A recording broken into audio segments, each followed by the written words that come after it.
ఇప్పుడైతే నేను బెంగళూరులో అయితే ఉన్నాను. కుంభమేళకి అయితే పోతున్నాము. డైరెక్ట్ అయితే బెంగళూరులో నుంచి ప్రయాగ్రాజ్కి టికెట్స్ అయితే చిక్కువ. ఇప్పుడు ఎక్కడా చిక్కుతాను లేదా టికెట్లు అయితే కుంభమేళకి పోయాకే. Bengaluru to Delhi, Delhi to Prayagraj plan అయితే వేసుకున్నాము. ఏమంటే మా అదృష్టం కొద్దీ టికెట్లు అయితే చిక్కినాయి. మాకైతే ఫుల్ హ్యాపీగా ఉంది. 7:20కి ట్రైన్ అయితే ఎక్కుదాం. ట్రైన్కి అయితే ఎక్కినాము. ఇప్పుడు బెంగళూరు నుంచి ఢిల్లీ 1 డే 12 అవర్స్ పడుతుంది. అతనికి పైన ఇంకా ఢిల్లీ గేట్ అయితే చూద్దాము. ఇంకా పదాం. ఇప్పుడు టైము 6:26 అవుతుంది. పొద్దున్నే మహారాష్ట్రలోకి అయితే వచ్చినాము. మహారాష్ట్రలో పండించే పంటలు అయితే జొన్నలు, ముత్యాల జొన్నలు, గోధుమలు, చెరుకు ఇట్లాంటివి చాలా అయితే పండిస్తారు. అట్లే ఇక్కడ పోయేటప్పుడు చూస్తే ఎక్కువగా మనకి సీమావులును ఎనాలు అయితే కనపడిస్తాయి. ఇక్కడ చెట్లు పుట్లు ఏం చూసినా కానీ సేమ్ మన పక్క ఉన్నట్లే ఉన్నాయి. వాతావరణం కూడా సేమ్ మన పక్క ఉన్నట్లే ఉంది. తేడా అయితే ఏం లేదు. టైం వచ్చి 11:27 అవుతుంది. ఇక్కడ సేమ్ రాయలసీమ వాతావరణం అయితే కనపడిస్తుంది. సేమ్ అట్లే ఉంది. అనంతపూర్ నుంచి నంద్యాలకు పోయే రూట్లో అయితే సేమ్ ఇట్లే ఉండేది. చూడండి ఎట్లుందో అని.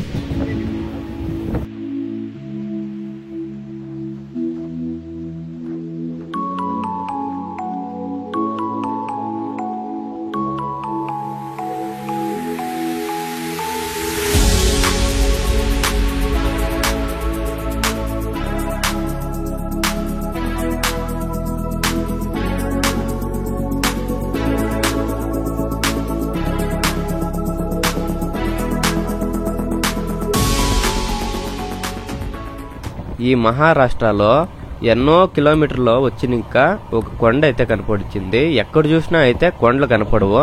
ఈ కొండ అయితే చూడండి ఎట్లుందో అని. ఒక రాయి పైన ఇసుక పోస్తే అది కిందకి వచ్చి పడుతుంది కదా, సేమ్ అట్లే ఉంది ఇది. ఈ కొండ పైన కోట అయితే కట్టినారు. ఈ కొండకి పేరు వచ్చి హంకాయ్ టంకాయ్ ఫోర్ట్ అంటారు. మీరు యూట్యూబ్లో సెర్చ్ చేసినా కూడా దీని గురించి ఇన్ఫర్మేషన్ అయితే చిక్కుతుంది. ఈ కొండపైన మోర్లో అయితే ఏందో రూమ్ ఆకట్ కట్టినారో జూమ్ చేసి చూపిస్తాను చూడండి.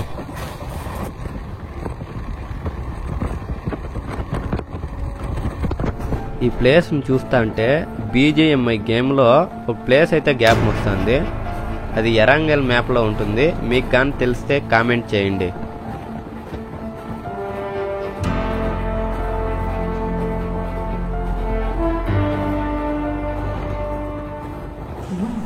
ఢిల్లీలోకి అయితే అడుగు పెట్టినాము. ఢిల్లీలో ఉండే పొల్యూషన్ గాలి ఈడ్చుకొని ఇంకా ఆకలి అవుతుంది. హోటల్లోకి పోయి భోజనం తిని అట్లే ఢిల్లీలో ఉండే ఇండియా గేట్ అయితే చూద్దాము. రైల్వే స్టేషన్కి ఎదురుగా ఉండే ఒక బజార్లోకి అయితే వచ్చినాము భోజనం తినేకి. భోజనం తిని మీకు టేస్ట్ ఎట్లుందో చెప్తాను.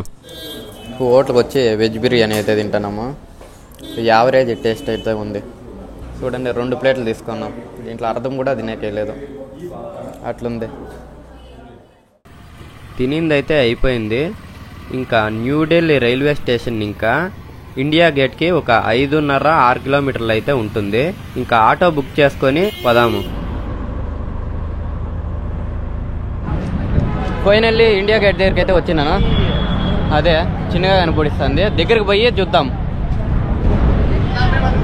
చూడండి ఎంతమంది ఫోటోల కోసం ఎట్లున్నారో ఇక్కడ.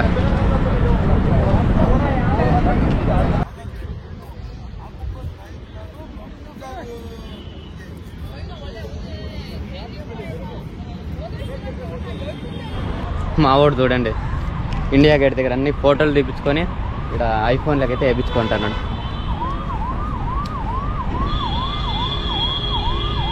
బాగా వచ్చినాయిరా ఫోటోలో. మనోని గట్టిగానే వేసినారు. 30 ఫోటోలకి 500 రూపాయలు. 30-17 తీపించింది. 17 కదా ఫోటోలో. 17 ఫోటోలకి 500 రూపాయలు. బాగున్నాయి ఫోటోలు. నాది తీయాలంటే నాకొద్దు అంటే ఆరంగా ఫోన్ ఉంది, ఫోన్లో తీసుకుంటాను అని చెప్తే ఏంటి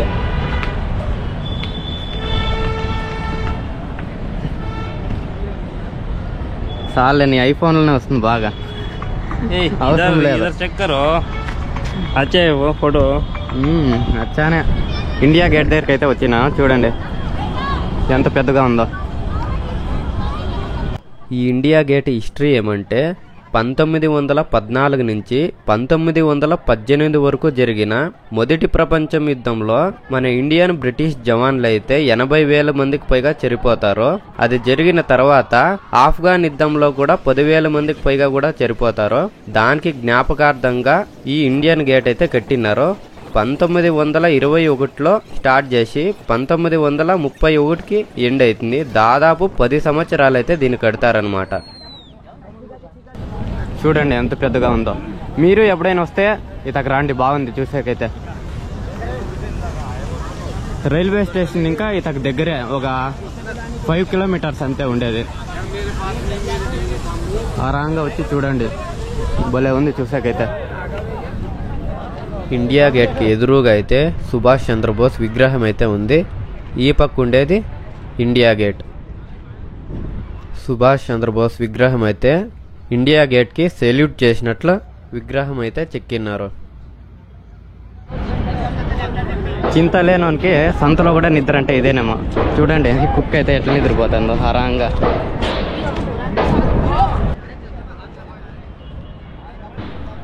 ఢిల్లీ రాష్ట్రపతి భవన్ దగ్గరికి అయితే వచ్చినాము. ఇంకా కొంచెం ముందరికి పోయి చూద్దాం ఎట్లుందో అని.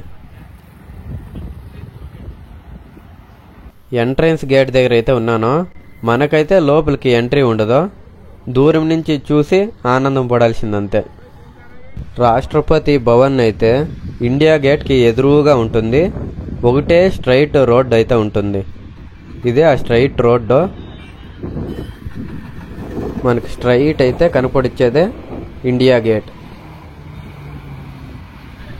న్యూఢిల్లీ రైల్వే స్టేషన్ దగ్గరికి అయితే వచ్చినాము. ఇంకా 1/2 అవర్లో ట్రైన్ అయితే వస్తుంది. ట్రైన్ వచ్చినాక ఎక్కుదాం.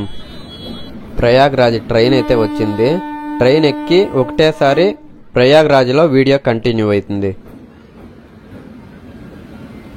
ప్రయాగ్రాజ్ రైల్వే స్టేషన్లో అయితే దిగినాము. ఎక్కడ చూసినా జనాలే. వీళ్ళంతా పోయే వాళ్ళేమో రైలుకి. వీళ్ళంతా మా జతలో దిగిన వాళ్ళే. ఎంతమంది ఉండారో చూడండి.